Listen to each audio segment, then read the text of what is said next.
What's up, Thrashers, and welcome back once again to the Thrash Maniac 99 YouTube channel, and I am back with yet another CD collection update, as I'm finally going to go over the second half of the big Cincinnati update that I started just a few weeks back, basically going over the rest of the stuff I got in Cincinnati towards the end of June, so it's been long overdue to get this one done, but here we are talking about some of the albums that I got during my Cincinnati trip, kind of an impromptu trip, but let's go ahead and get started. So the first three here are all from the same band, and that is Rush. First, Caress of Steel. So this was, if I recall, this was the third album overall in Rush's discography, and this was one of the big changes in their discography, like the first album being more hard rock, kind of heavy metal-ish, if you really want to call it that. Fly By Night was really where they started to transition into prog. This is where I think they fully realized their prog stylings. After all, you got some fantastic songs like the opening track, Bastille Day, one of my favorite Rush tunes, but then you get to the duality of greatness that is the Necromancer and the Fountain of Lameness. Like, both of those two songs are like over 10 minutes long, with the Fountain of Lameness being about 20 minutes, and they're just progressive hard rock genius songs, both of them. Split into movements, and it's just one of those like genre-defining albums of the 70s. And yeah, I have it, Caress of Steel. And then 2 albums later, we get A Farewell to Kings. This is another one that I was missing from the collection in terms of Rush, from the 70s at least. And yeah, this one kind of, I think, gets a little bit overlooked to some degree because, you know, this came right after 2112 and came out before one of their best albums in Hemisphere. So this one, I think, kind of gets a little overlooked. But there's some more fantastic tracks on here, like the title track, Xanadu, Cygnus X1, which was the big epic on here, but also Xanadu was a pretty big epic song too. Those 2 tracks definitely carrying that far more progressive songwriting, while the other ones definitely still retain a little bit of prog, but still in that hard rock edge with it. So yeah, Farewell to Kings. And then finally, we have Exit Stage Left, the second live album that they ever did, and this came out right after Moving Pictures. So obviously they had more material they can do for a live album after they did the first one, which was All the World's a Stage, right after 2112. Whereas here you get some songs from Farewell to Kings, Hemispheres, Permanent Waves, and Moving Pictures. Like the big ones they added on here, like Spirit of Radio, Red Barchetta, YYZ, Jacob's Ladder, Free Will, Tom Sawyer, and La Villa Strangiato. Just some awesome performances on here, and some might say this is the best Rush live album. It's definitely a toss-up between the first 2, but yeah, if you're a fan of prog live albums, check this out. Alright, next up we have Skeletal Remains with Condemned to Misery. This was, I think, the second album, or the third album from Skeletal Remains. Of course, I've only just recently gotten more into this band courtesy of the new album, and I'm like, I love that new album. Don't be shocked if it's on my year-end list, but yeah, I've been needing to get more Skeletal Remains, and I got this one kind of on a whim, and yeah, this is some more fantastic old-school death metal, and this is definitely back when Chris Monroy was really into his Martin Van Drunen vocals, whereas, you know, with the last one, it's like it's still kind of there, but it kind of sounded a little closer to David Vincent, I would say. But yeah, here with tracks like Beyond Cremation, Atrocious Calamity, Ethereal Frozen, or Erosion. I thought that was an F for a second. No, Ethereal Erosion, Sleepless Cadavers, which I think that's a hell of a title. But yeah, just even back as far as 9 years ago, because this came out in 2015. This is the Century Media reissue that came out a few years back. But yeah, awesome stuff. If you're a fan of blah, blah, blah, blah, blah. If you are a fan, of course, of bands like Morbid Angel, Death, Pestilence, Gorguts, Asphyx, definitely check this out. Alright, next up we have Slayer, Decade of Aggression, live. This was the live album that came out in 1991. Double disc, as you can tell, it's a pretty thick case. But yeah, this is a hell of a live album that features a lot of classics being played live, like the opening of Hell Awaits, and closing it with Chemical Warfare on disc 2. The closer on disc 1 was Angel of Death, and the opener of disc 2 was Hollowed Point. But I just like the songs that they chose on here, although the only thing I wish they could have done on this live album, maybe add a song or two more from Hell Awaits. They just only did the title track. I wish they could have added, you know, like Kill Again and maybe At Dawn They Sleep, and I think it would have added more to this. But this is a great double live album. Even Tom's vocals, maybe not the best at this point, but still serviceable, but just everybody firing on all cylinders. Jeff, Carrie, Tom, and Dave. Awesome live album. Check it out. Alright, and now we have a pair, if I can fucking get these right side up like a buffoon. We have a pair here from Slipknot. We have their self-titled debut, and All Hope Is Gone, their fourth album.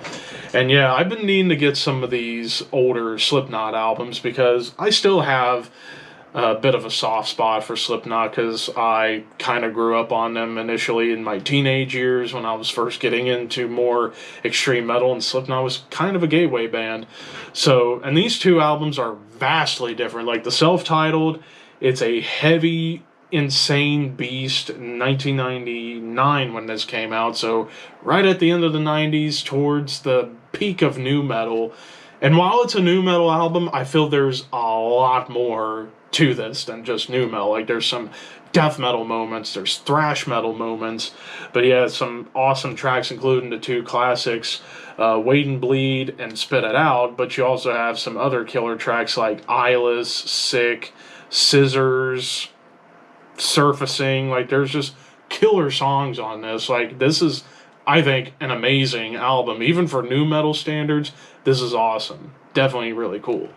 Now, All Hope Is Gone, this was one of the first albums I got into from Slipknot growing up, and it came out in 2008, mainly because of the big singles like Sulfur, Psychosocial, Dead Memories, and Snuff. And I still say those are the best tracks, but you also do have some cool songs like Gematria,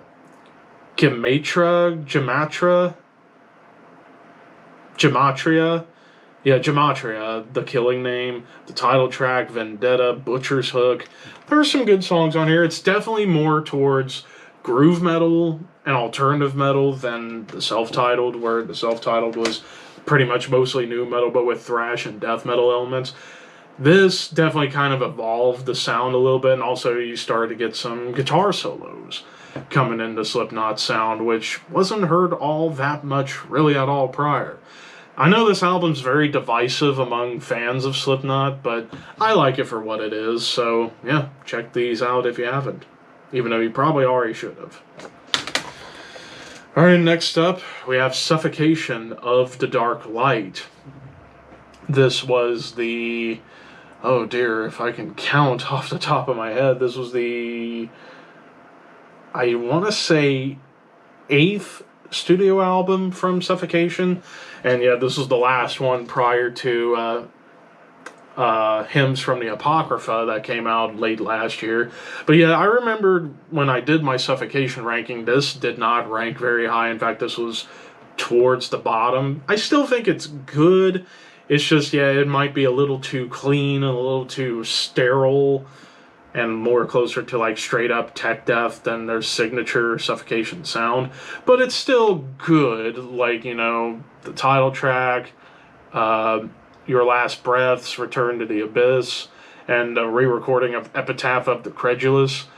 Clarity Through Deprivation in particular was the big standout. But yeah, it's still a good album, but it's definitely one of the weaker Suffocation albums.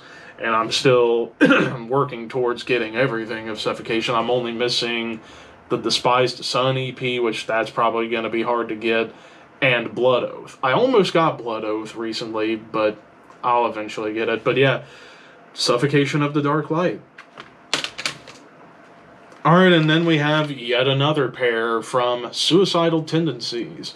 We got the debut, self-titled, and then their fourth, or technically their fifth album, Lights, Camera, Revolution. Two very different albums completely altogether for Suicidal. Like, the self-titled debut is straight up hardcore / skate punk, but it's a classic debut, 1983, and, well, classic tracks on here like Institutionalized, who doesn't know that song, Suicidal Failure, Possessed, I Saw Your Mommy, Subliminal.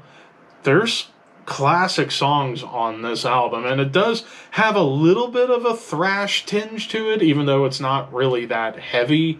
Like I said, it's mostly a skate punk / hardcore punk album, but it's still an awesome debut. Now, Lights, Camera, Revolution, which was 7 years later, the band had completely changed by this point. They had become pretty much a straight-up thrash metal band by this point. Like, the punk and the hardcore elements were pretty much mostly gone. Like, this is just straight-up thrash with some elements of funk, and that came down to Robert Trujillo being on bass, and he had a little bit of, like, a funk background. But yeah, this album's fantastic. Tracks like, of course, the classic opener, You Can't Bring Me Down, Send Me Your Money, a fun, like, triplet chugging tune, Get Whacked. Oh, that is such a phenomenal track on here. It's, like, super thrashy and fast. But yeah, this is a hell of an album. One of my favorite Suicidal Tendencies albums. And yeah, as far as, like, the classic era, I think I am only missing Join the Army. And then I think I would be satisfied with the Suicidal albums that I was missing. But yeah, awesome stuff right here. Alright, and then we have yet another pair. We have a pair from System of a Down. This is their last two albums, Mezmerize and Hypnotize, album 4 and 5, respectively. I remembered when these came out in 2005 because I used to watch, Fuse TV and MTV2 a lot back in the day and watch the music videos, and I saw, particularly from Mezmerize, like, I saw and heard songs like BYOB, Question, Old School Hollywood. Like, those songs were really, really fun on here, and of course, especially the song Question, kind of proggy, like, it's kind of a prog metal track. But even a track like Cigarro, I think that was the particular song, blast beats, which I thought was really, really cool. But yeah, Lost in Hollywood, Old School Hollywood, Violent Pornography, which is an interesting title, or not as interesting as This Cocaine Makes Me Feel Like I'm on the Song. Very, very weird, but it's pretty cool. But yeah, Mezmerize, a very wacky album. And then a few months later, we get the second half with Hypnotize. Of course, this one I feel doesn't get quite as talked about, apart from the title track and Lonely Day, which was their biggest, like, personal song they did. But everything else on this album is cool, but I do argue this is maybe the weakest System of a Down album overall, but it's still good. Like songs like Kill Rock and Roll, Stealing Society, Vicinity of Obscenity, She's Like Heroin. Again, the song title's odd. But yeah, this would end up being the final album from these guys. I know they've done a song or two in recent years, but who the hell knows if we're ever going to get a full length again from System of a Down. But I'm glad that I have all 5 of their albums now. So yeah, System of a Down. Alright, next up we have Thulcandra with Ascension Lost. This came out in 2017, and this is Of course, for those who don't know, this is Stefan Kummerer from Obscura, the frontman and guitarist of Obscura. This is his black metal project where he basically embraces his obsession with the band Dissection. Because, yeah, this album, and pretty much everything Thulcandra has ever done, feels very much like a continuation of where Dissection left off on Storm of the Light's Bane a little bit, but also incorporating influence from bands like Necrophobic, Sacramentum, Winterland, Dawn, Naglfar, Unanimated, like basically that whole Swedish melodic death / black metal sound basically continues with a band like Thulcandra, even though they're from Germany. But yeah, some great tracks on here again, like The First Rebellion, Deliverance and Sin and Death, Exhaled Resistance, the title track.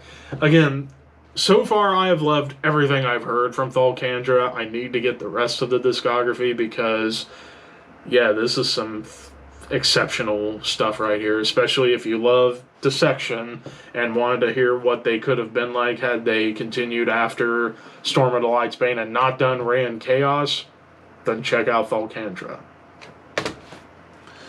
Alright, next up we have Vektor, Black Future. This was I think this was the debut album from this California-based progressive thrash metal band, or technical thrash metal. Yeah, this was the debut, and this is the reissue on Earache Records that got reissued in 2018. But yeah, Vektor, I was a huge fan of the last album, Terminal Redux, and despite the controversy surrounding the band, they're back together. Hopefully we get some new stuff soon because Terminal Redux was awesome. But this definitely is like a good starting point for Vektor. I mean, tracks like the title track, Oblivion, DNA, Asteroid, Dark Nebula, like it's sci-fi and cosmic and wacky and out of control. Basically, it's like if Voivod, Coroner, maybe Atheist, and later era Death were all on bath salts. That's kind of the vibe I get from Vektor a lot of times whenever I listen to him. But yeah, it's cool that I have the debut. I still need to get the other two, especially Terminal Redux. But yeah, can't go wrong with Vektor musically. Alright, next up we have W.A.S.P, The Crimson Idol.